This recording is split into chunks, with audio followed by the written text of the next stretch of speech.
मित्रों नमस्कार, मैं हूं राकेश कुमार। आप देख रहे हैं मत अभिमत। मित्रों, एक कहावत है, हम पर तुम पर खुदा। मतलब कि अगर आप अपने को बहुत बड़ा समझ रहे हैं तो गलत है, क्योंकि आपसे भी बड़ा कोई ना कोई होगा और सबसे बड़ा तो ऊपर बैठा ही हुआ है।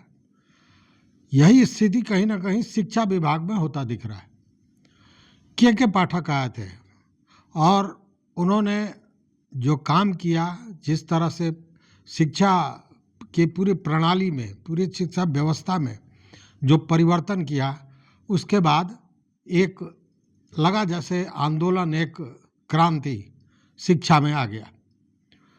उसको लेकर उन्होंने कई तरह के बड़े फैसले किए, कई तरह के आदेश निर्गत किए। लेकिन अब स्थिति यह है कि के पाठक के किए गए बड़े बड़े आदेशों को सीधे वर्तमान में जो अपर मुख्य सचिव हैं शिक्षा विभाग के एस सिद्धार्थ, सीधे पलट दे रहे हैं। और उसी तरह अभी देखिए, अब ये फाइनेंशियल ईयर समाप्त होने जा रहा है। 31 मार्च के बाद नया वर्ष शुरू होगा और उस नए वर्ष में शिक्षा विभाग में बहुत बड़ा अंतर आपको देखने को मिलेगा। वो अंतर केवल कार्य प्रणाली में ही नहीं मिलेगा, वो अंतर दूसरे रूप में अगर हम कहें तो ये कह सकते हैं कि आधुनिक तकनीक का प्रयोग भी करते हुए दिखेगा विद्यालयों में। और कई तरह के व्यवस्था में परिवर्तन, सिविल कार्यों में परिवर्तन, मतलब एक पूरा बदलाव नजर आएगा। ऐसे भी आप जानते हैं कि बिहार में जो शिक्षा व्यवस्था है या शिक्षा प्रणाली है, वह प्रयोग स्थल ही रहा है। रोज नए नए प्रयोग होते हैं। अब देखिए कि एस सिद्धार्थ ने एक नया और बहुत बड़ा जो फैसला लिया है, वो ये लिया है कि जितने भी डीईओ हैं, मतलब जिला शिक्षा पदाधिकारी हैं, उनसे सारे वित्तीय अधिकार छीन लिए जाएंगे। उनके पास कोई भी वित्तीय अधिकार नहीं होगा। डीईओ का काम केवल शैक्षणिक व्यवस्था को देखना होगा। सिविल कार्य से उनका कोई लेना देना नहीं होगा। सिविल कार्य मतलब स्कूल के संचालन की व्यवस्था, साफ सफाई की व्यवस्था, भवन निर्माण, पानी, बिजली, ये तमाम चीज़ें जो है वह उनके हाथ में नहीं होगी। और उस मद में जो खर्च होता था, जिसके मालिक बने बैठे थे ये जिला शिक्षा पदाधिकारी, उनका ये मलकियत पूरी तरह एस सिद्धार्थ ने छीन लिया। अब जो डीईओ होंगे, जिला शिक्षा पदाधिकारी होंगे, उनको सिविल कार्य से कोई लेना देना नहीं होगा, केवल शैक्षणिक कार्य देखेंगे। मामला ये उठेगा कि स्कूलों में जो काम होगा कैसे होगा, तो उसके लिए 50,000 तक सीधे विद्यालयों के प्रधानाध्यापक के पास भेजा जाएगा। वो उसका काम कराएंगे। और उनको अगर कोई ज़रूरत होती है, कोई काम कराना पड़ता है, भवन निर्माण है या किसी भी तरह का सिविल कार्य है, तो उसके लिए पहले होता था कि डीओ बीईओ को, फिर डीओ को लिखा जाता था और तब डीओ के द्वारा विभाग से अनुमति लेकर तब उन चीज़ों को कराया जाता था और वो सारी चीज़ें राशियों पर डिपेंड करता था। लेकिन अब वो काम नहीं होगा। अब अगर कोई सिविल कार्य कराना है प्रधानाध्यापक को, तो वो सीधे विभाग को लिखेंगे। मतलब वहाँ डीईओ का कोई काम नहीं होगा, विभाग वो काम कराएगा। और वैसे सारे काम विभाग अब निगम द्वारा कराएगा, निगम को द्वारा कराएगा। अब जब निगम की बात आ गई तो आप समझिए, निगम सारे सिविल कार्यों को करेगा, इवन हाउस कीपिंग कार्य भी है वो भी करेगा।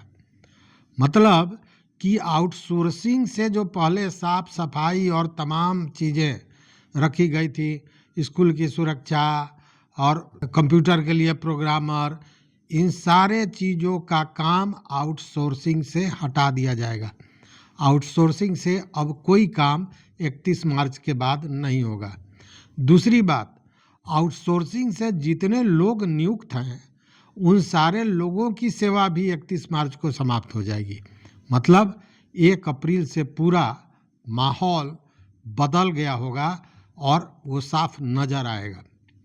देखिए, एसीएस के पाठक जो थे, उन्होंने बाज़ाब्ता आउटसोर्सिंग से डेस्क, बेंच, शौचालयों के यूरिनल्स के साफ सफाई, इन सारे चीज़ों की व्यवस्था आउटसोर्सिंग से की थी। उतना ही नहीं, अब उसके लिए साफ सफाई के लिए फिनाइल की ज़रूरत थी या हार्पिक की ज़रूरत थी या हैंड वॉश की आपूर्ति, ये सारी चीज़ें आउटसोर्सिंग से ही कराई जा रही थी। ये तो हाउसकीपिंग की बात हुई। अब शैक्षणिक व्यवस्था देखें तो शैक्षणिक व्यवस्था में भी आउटसोर्स से ही शिक्षकों की बहाली की गई थी, आपको याद होगा, जिसको लेकर हंगामा भी हुआ था। अब आउटसोर्सिंग एजेंसियां शिक्षकों को बहाल करती थी और वो शिक्षक स्कूल में पढ़ाते थे, खासकर उच्चतर माध्यमिक विद्यालयों में, जैसे गणित है, अंग्रेजी है, जंतु विज्ञान, वनस्पति विज्ञान, रसायन शास्त्र, भौतिकी, इन सारे विषयों में आउटसोर्सिंग से शिक्षक लिए जा रहे थे। तो अब ये आउटसोर्सिंग से नहीं होगा, बात समझ लीजिए।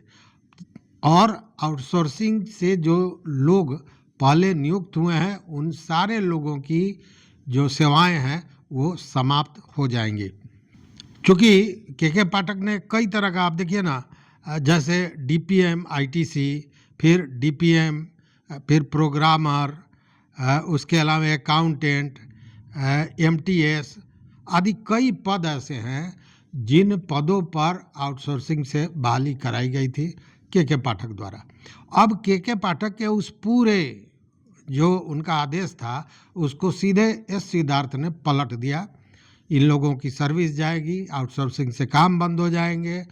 जो डीओ थे, जिनके पास पैसा भेजा जा रहा था और सारे जिला के स्कूल का डेस्क, बेंच और तमाम चीज़ उनके हिसाब से खरीदी हो रही थी, आपूर्ति एजेंसी आउटसोर्सिंग वाले कर रहे थे, ये सारी चीज़ें बंद हो जाएगी। और डीओ को तो माने आर्थिक रूप से उनको पंगु बना दिया गया है। उनके हाथ में पैसे के लेन देन का वित्तीय अधिकार जो था वो टोटली पूरी तरह समाप्त कर दी जाएगी। और उसका कारण है एस सिद्धार्थ का कहना है इस मामले में कि ये जो भ्रष्टाचार और ये तमाम चीज़ें चल रही थी, इसको लेकर इस तरह का फैसला लिया गया है। याद होगा पिछले दिनों बेतिया ही क्या, आप देखिए ना, बेतिया में तो पकड़े गए जहाँ करोड़ों करोड़ का मामला निकला। उसके अलावा मुजफ्फरपुर के, मोतिहारी के, हर जगह के डीओ पर कहीं ना कहीं भ्रष्टाचार का चार्ज लगा हुआ है। कितने डीओ का वेतन रुका हुआ है। और ये सारी चीज़ों को एस सिद्धार्थ बड़ी गहराई से देख रहे थे और उसके बाद उन्होंने इस तरह का डिसीजन लिया है कि वित्तीय प्रभार से पूरी तरह इन लोगों को हटा दिया जाए। शैक्षणिक व्यवस्था देखेंगे, बाकी जो सिविल का कार्य है वो निगम द्वारा कराया जाएगा। ये तो हो गया जो शैक्षणिक व्यवस्था और सिविल कार्य है उसको लेकर। अब स्कूल की या पढ़ाई की गुणवत्ता तो है ही, साथ में पढ़ेगा कौन जब बच्चे आएंगे। और हाजिरी को लेकर भी तमाम तरह का मामला चल रहा था, तो वहाँ भी पूरी तरह नई तकनीक देखने को मिलेगी। आर्टिफिशियल इंटेलिजेंस का पूरा प्रयोग 1 तारीख से 1 अप्रैल से किया जाएगा। क्योंकि अब छात्रों को भी ये कहा गया है, पायलट प्रोजेक्ट बनाया गया है। आपको पिछले वीडियो में हमने बताया भी था कि 6 जिलों में 5-5 स्कूल को चयन किया गया है, जिसमें कक्षा 3 के बच्चे डिजिटल उनकी हाजिरी बनेगी। उसके लिए जो टैब होता है वो विभाग द्वारा दिया गया है, प्रशिक्षण कराया गया है। तो वहाँ पे आर्टिफिशियल इंटेलिजेंस भी देखने को मिलेगा, मतलब पूरी तरह नई तकनीक देखने को मिलेगी। और इससे, जैसा एस सिद्धार्थ का मानना है, कि भ्रष्टाचार कम होगा।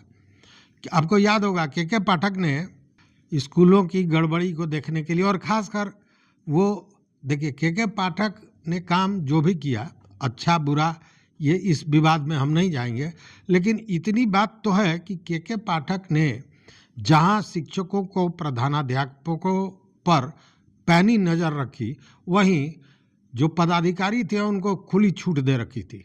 और उसी के कारण ये जो भ्रष्टाचार की एकदम ज्वालामुखी जैसी स्थिति बन गई थी शिक्षा विभाग में, उसका एक ये भी कारण है।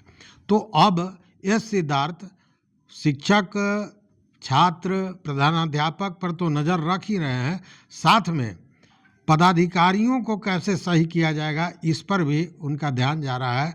और ये बात भी सही है, कहने का मतलब ये है कि गंगोत्री से स्वच्छ जलधारा आ रही है तो वह स्वच्छ ही आएगी, लेकिन अगर वहीं से कचरा आ जाए, गंदगी फैलने लगे तो पूरी गंगा गंदी मैली हो जाएगी। वही स्थिति है। तो यहाँ तो ऊपर से ही भ्रष्टाचार का बोलबाला चल रहा था और हमहू लूटी तूहो लूटा, लूटे के आज़ादी बा, उसी तर्ज पर यह काम चल रहा था। तो उसको रोकने के लिए एक ये बड़ी व्यवस्था, नई व्यवस्था 1 अप्रैल से देखने को मिलेगी और ये एक कड़ा फैसला, एक बड़ा फैसला एस सिद्धार्थ का है। उन्होंने के पाठक के सारे निर्णयों को लगभग सीधे पलट दिया है। आउटसोर्सिंग से लेकर जो मामले थे, जो उनका आदेश था, उस सारे चीज़ों को पलट दिया है। साथ में जिला शिक्षा पदाधिकारियों को आर्थिक रूप से पूरी तरह विपन्न कर दिया है। तो इस वीडियो में बस इतना ही। मित्रों, आपसे निवेदन है कि यह जो जिला शिक्षा पदाधिकारियों का वित्तीय अधिकार छीना गया है, इसको लेकर आपका क्या मत है, आपका क्या विचार है, जरूर हमारे कमेंट बॉक्स में बताइएगा। तो इस वीडियो में बस इतना ही। देखते रहिए मत अभिमत।